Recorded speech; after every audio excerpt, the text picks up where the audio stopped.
They had once marched under the tricolor of Mussolini's empire. Now, a single signature on a sheet of parchment, an armistice declared on the 8th of September 1943, had stripped them of country, of comrades, even of the right to be called prisoners of war. In the eyes of Hitler, they were traitors. In the eyes of Stalin, they were bargaining chips. In the eyes of their own homeland, suddenly split by civil war, they were ghosts. Tonight we follow those ghosts across 4 continents, through British apple orchards, cotton fields of Arkansas, the coal faces of Silesia, and the killing. Frost of the Dawn Bend, asking one question history has never properly answered. What really happened to the Italian soldier after he stopped being an enemy and simply became a man without a side? Italy's war began with swagger. When Mussolini declared hostilities against France and Britain on the 10th of June 1940, he boasted the Mediterranean would become an Italian lake. Barely 12 months later, between the fall of 1940 and the spring of 41, nearly 200,000 Italian servicemen were already stumbling into captivity, surrendering by regiments in the Libyan desert, in the mountains of Greece, on the lonely isles of the Aegean. The British Empire, suddenly responsible for a city-sized population of prisoners, confronted a logistical riddle. Where do you stash an army that is no longer fighting but cannot be released?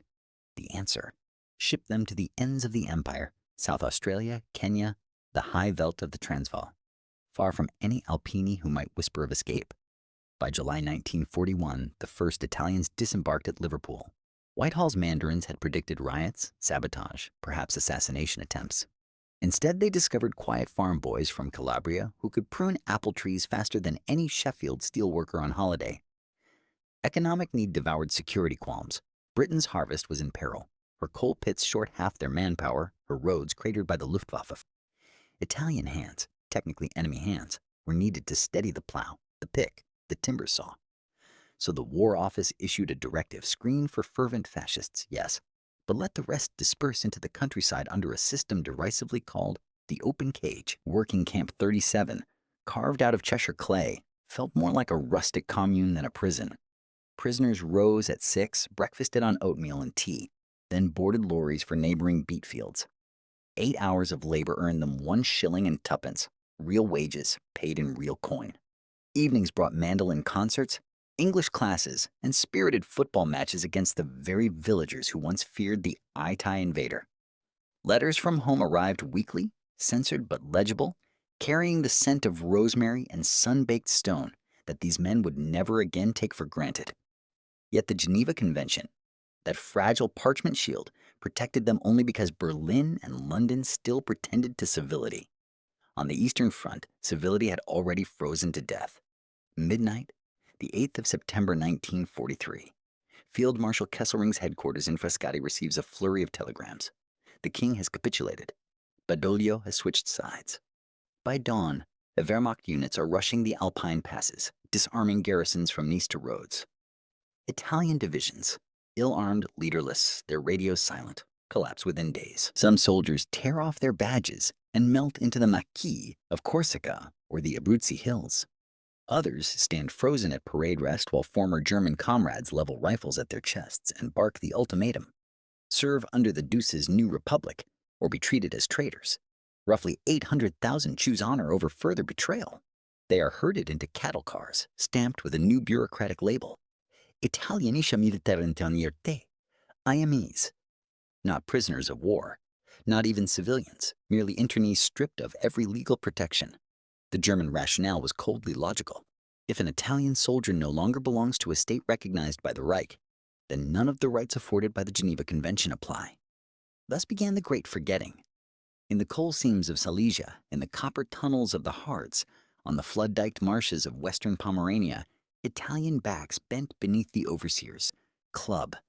Breakfast was ersatz coffee and a square of sawdust bread. Lunch, a ladle of nettle soup. Dinner, nothing. 40% of the IMIs weighed under 100 pounds by Christmas 1944. Typhus, diphtheria, and simple despair gnawed them hollow. Mortality soared to 40 per thousand per year, 4 times that of Western Allied prisoners in German hands. Yet even here, ideology intruded. The SS offered extra rations to any who enlisted in Mussolini's remaining blackshirt brigades.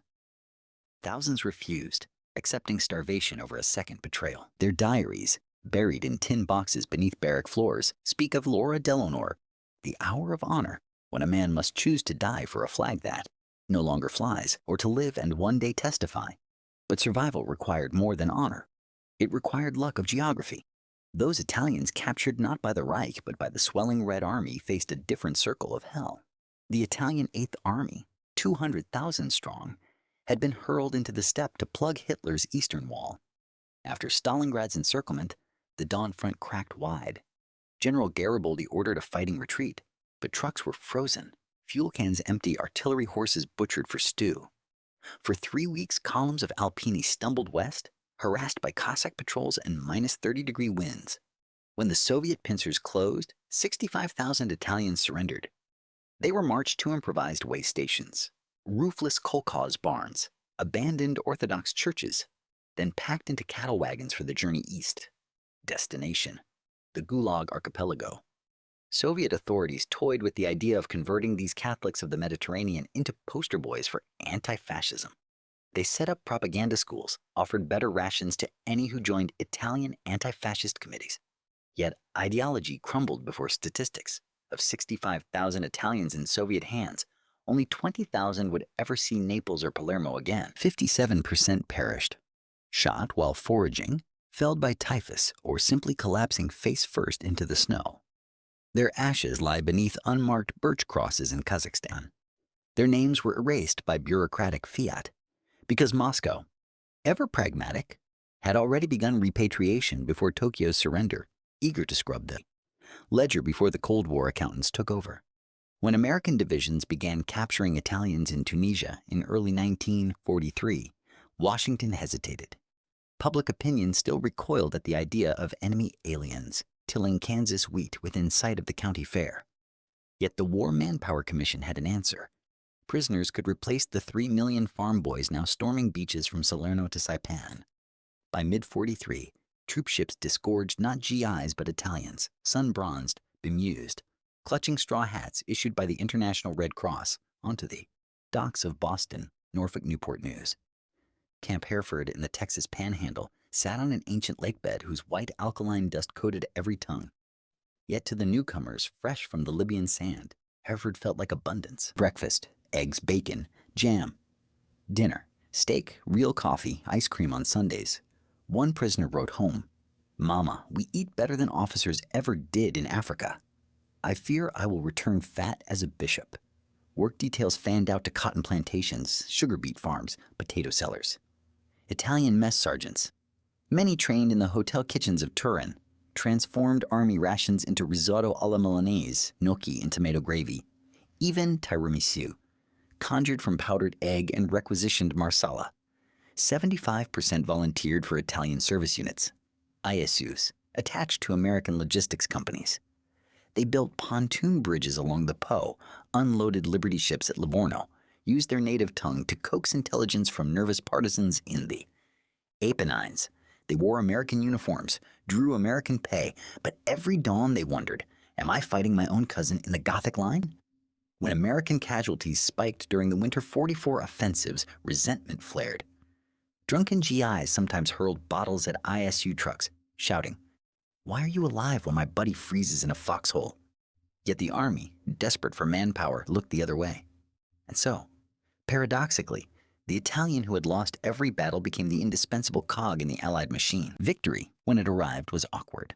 In London, Whitehall planners calculated that Italian agricultural labor was still 20% below pre-war output. In Washington, Midwestern sugar beet growers warned of labor shortfalls for the 46 harvest. So the victors quietly postponed repatriation, first by months, then by years. The last Italian prisoner left British soil in December 1947, more than 2 full years after the guns fell silent. Many carried return tickets in one pocket, and in the other, marriage certificates to local girls who had once pressed their faces against the camp fence to watch Sunday football. An estimated 12,000 never boarded the ships at all. They became bricklayers in Manchester, miners in Wales, grocers in New Jersey, grandfathers who told incredulous grandchildren that once, long ago, they had been enemies of the West and survived on the West's charity. While the victors quarreled over reparations, Italy convulsed in a spasm of vendetta. In the north, partisans who had fought Mussolini's Salo Republic now hunted collaborators with the zeal of inquisitors. People's courts, often little more than village tribunals, handed down death sentences by the hundreds. In Milan's San Vittore prison, a mob stormed the gates in April 1945 and executed 55 fascist inmates, while Allied military police stood aside, unwilling to fire on men who had bled against the Nazis. Across the Mezzogiorno, the new Badoglio government, eager to rebuild an army, a bureaucracy, a nation, welcomed former blackshirts into the reconstituted Royal Army without so much as a questionnaire.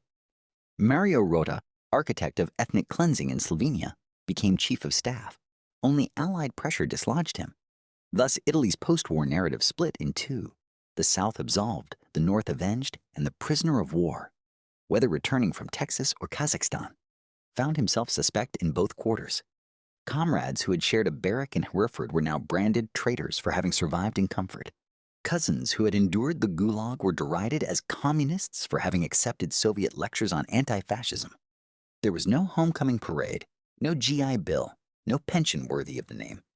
The Republic, proclaimed in June 1946, offered only amnesty, an erasure rather than a reckoning. So the Italian soldier of the Second World War vanished twice, first in defeat, then in forgiveness. Some built new lives amid the plenty of the New World. Others returned to villages where the wounds of civil war scabbed over but never fully healed.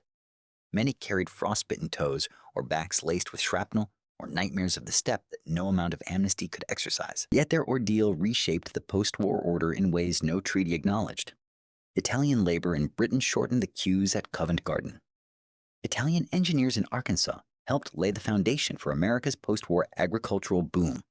Italian anti-fascist lectures in Soviet camps seeded the ideological doubts that would one day feed Tito's break with Stalin. History, written by the victors, remembered the strategic turning points: Stalingrad, El Alamein, D-Day. It forgot the turning points inside men's hearts. The moment a fascist corporal from Bari decided never again to salute in the Roman fashion. The moment a Texan farm girl realized the enemy singing Puccini in the neighboring field sounded more like her brother than the caricature in the newsreel. What happened to the Italian soldier after the Second World War? He became, simultaneously, the most fortunate and the most forsaken of Europe's combatants. Fortunate because the Armistice spared him the final suicidal defense of the Reich. Forsaken because no nation, including his own, wished to claim his memory. Yet in that limbo he discovered something the dictators had denied him: the right to choose his allegiance, plate by plate, furrow by furrow, handshake by handshake. If the measure of a civilization is how it treats the defeated, then the Italian prisoner, fed, clothed, educated, occasionally loved, stands as a silent witness that, amid history's most bestial war, the thin rule of law still beat beneath the rubble. And if Italy herself emerged from the conflict fractured, she also emerged multilingual, fluent in English courtesy of British potato fields, in Russian via the Gulag's classroom, in American slang through swing records played behind Midwestern, barbed wire. Out of that polyphony, the Republic was born, not heroic, not guiltless, but at last human. The war ended. The prisoners came home, some in body, some only in story. Their footprints are still out there, in an abandoned cricket pitch outside Hereford, in a Kansas wheat silo, where someone carved "Ricorda il suono del mare," remember the sound of the sea. To walk those places today is to sense the ghost of a choice, that history is never a simple matter of victory or defeat, but of what a man decides to carry forward when every flag has failed him. That, in the end, is what happened to the Italian soldier after the Second World War.